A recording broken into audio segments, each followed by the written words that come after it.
మొదటి కొరింథీ పత్రిక 13వ అధ్యాయము 11వ వచనం. మొదటి కొరింథీ 13:11 వచనం. ఇక్కడ పౌలు ఎంతో స్పష్టంగా అంటున్నాడు, నేను పిల్లవాడినై ఉన్నప్పుడు పిల్లవాని వలె మాట్లాడి తిని, పిల్లవాని వలె తలంచి తిని, పిల్లవాని వలె యోచించి తిని. ఇప్పుడు పెద్దవాడినై పిల్లవాని చేష్టలు మానివేసి తిని. నేను ఒకప్పుడు పిల్లవాడిగా ఉన్నాను. అందరం పిల్లోలమే కదండి, పిల్లోలే పెద్దోళ్ళు అవుతారు. పిల్లవాడిగా ఉన్నప్పుడు పిల్లవాడి చేష్టలు చేస్తాం, ఎందుకంటే పిల్లోలం కాబట్టి. పిల్లవాడు పిల్లవాని మాటలు లేదా పిల్లవాని యొక్క మాటలు. కాబట్టి ఇక్కడ చూస్తే మొదటి కొరింథీ పత్రిక 3వ అధ్యాయము 1వ వచనంలో పౌలు ఇలా అంటున్నాడు. మొదటి కొరింథీ 3వ అధ్యాయము 1వ వచనం. సహోదరులారా, ఆత్మ సంబంధమైన మనుషులతో మాట్లాడినట్లు నేను మీతో మాటలాడలేకపోతిని. ఆత్మ సంబంధమైన మనుషులతో మాట్లాడినట్లు నేను మీతో మాట్లాడలేకపోతిని. ఎందుకు మాట్లాడలేకపోయాడు పౌలు అంటే, శరీర సంబంధమైన మనుషులే అనియు, తర్వాత చూడండి, క్రీస్తునందు పసిబిడ్డలే అనియు మీతో మాటలాడవలసి వచ్చెను. క్రీస్తునందు పసిబిడ్డలు. నేను మీతో క్రీస్తునందు పసిబిడ్డలతో మాట్లాడినట్లు మాట్లాడాల్సి వస్తుంది. మెచ్యూర్డ్ వాళ్ళతో మాట్లాడినట్టు, పెద్దోళ్ళతో మాట్లాడలేకపోతున్నాను. ఎందుకంటే మాట్లాడితే మీరు అర్థం చేసుకోలేరు. చూడండి, పిల్లలతో ఏం మాట్లాడతాం? మీరు బాగా కానీ కంఠత వాక్యం చెప్తే మీకు రేపు 5 స్టార్ చాక్లెట్ ఇస్తాను అంటే నేనేమంటాను? ఓ, ఖచ్చితంగా నేర్చుకుంటాం టీచర్, ఖచ్చితంగా నేర్చుకుంటాం ఆంటీ, అంకుల్, మీరు చాక్లెట్ ఇస్తే.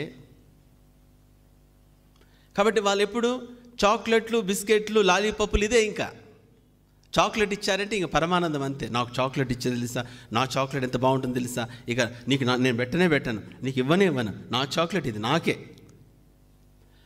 కాబట్టి ఎప్పుడు చాక్లెట్లు, బిస్కెట్లే వాళ్ళకు, ఎందుకంటే వాళ్ళ స్టేజ్ అది. అలానే వారి ఆహారము చూడండి, 2వ వచనం అంటాడు ఆహారం. మొదటి కొరింథీ 3వ అధ్యాయము 2వ వచనం. అప్పటిలో మీకు బలము చాలకపోయినందున పాలతోనే మిమ్మను పెంచితిని కానీ అన్నముతో మిమ్మను పెంచలేదు. పాలతోనే పెంచాను. ఇక్కడ చూస్తే వాళ్ళ మాటలు చాలా సామాన్యమైన మాట. వాళ్ళు తీసుకునే ఆహారం చూస్తే సామాన్యం ఆహారమే. సోదరుడా, సహోదరి, ఈనాడు ఎదగలేని విశ్వాసులతో, ఎదగలేని ఆత్మీయ ప్రజలతో లోతైన సత్యం మనం చెప్పలేము. చెప్తే బోరు కొట్టేస్తుంది. ఏదైనా ఒక కథ తీసుకోవాలి, ఆ కథను డ్రాగ్ చేయాలి, అక్కడ ఒక ట్రాజెడీ తీసుకురావాలి, అప్పుడు కథలు అయిపోతుంది. కాబట్టి కేవలం కథలు, తర్వాత పిట్ట కథలు, ఆ కథలు, ఈ కథలతోనే, అలానే పై మాటలతోనే, ఎందుకంటే లోతుకు పోతే అర్థం కాదు. పిల్లలతో ఏం మాట్లాడతాం? సోదరుడ, సహోదరి, ఆత్మీయముగా లోతులోనికి వెళ్ళని వారు పసిపిల్లలుగా ఉంటారు. వారి ఆహారము సామాన్యమైనదే, వారి మాటలు సామాన్యమైనవే. తర్వాత ఇంకొక విషయం, మొదటి కొరింథీ 14వ అధ్యాయము 20వ వచనం. మొదటి కొరింథీ 14వ అధ్యాయము 20వ వచనం. సహోదరులారా, మీరు బుద్ధి విషయమై పసిపిల్లలు కాక దుష్టత్వం విషయమై శిశువులుగా ఉండుడి, బుద్ధి విషయమై చెప్పండి పెద్దవారై ఉండుడి. బుద్ధి పెరగాలి, బుద్ధిలో పెద్దోళ్ళు అవ్వాలి. వయసులో ఆటోమేటిక్గా అయిపోతాం. వయసు పెరగడానికి నువ్వు నేను చేయాల్సిన ఏం అవసరం లేదు.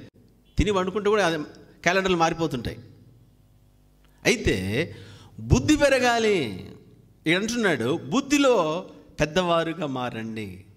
కాబట్టి ఈరోజు చూస్తే చాలామంది వారి బుద్ధిలో మార్పు లేదు, ఆత్మీయ సంబంధమైన బుద్ధి లేదు. వయసు గురించి చెప్పాలంటే, మాటల గురించి చెప్పాలంటే, ఇక ఆత్మీయత గురించి చెప్పాలంటే మనం పుస్తకాలు రాయొచ్చు. అంటే ఒట్టొట్టి సోదు అనమాట. చెత్తవాగుడు నేర్చుకున్నారు. ఎందుకంటే ఆత్మీయ లోతుకు వెళ్తేగా ఎప్పుడు చూసిన పై మాటలే. కాబట్టి కారణం ఏమిటంటే, సోదరుడ, సహోదరి, అది ఆత్మీయ ఎదగని కారణాన్ని బట్టే. నీవు నేను ఆత్మీయ లోతులోకి వెళ్తేనే మెచ్యూరిటీని పొందుకోగలుగుతాం. అప్పటి వరకు ఏ మాత్రము దైవ సంబంధమైన విషయాల్లో మనం పొందుకోలేం. ఎందుకు పొందుకోలేమంటే ఆ గ్రహింపు మనకు లేదు కాబట్టి.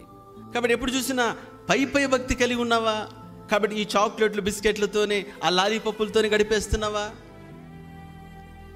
లేదా ఆత్మీయ లోతులోనికి వెళ్ళావా? వెళ్ళకపోతే పరిపక్వ స్థితికి రాలేవు, గ్రహింపులోకి రాలేవు.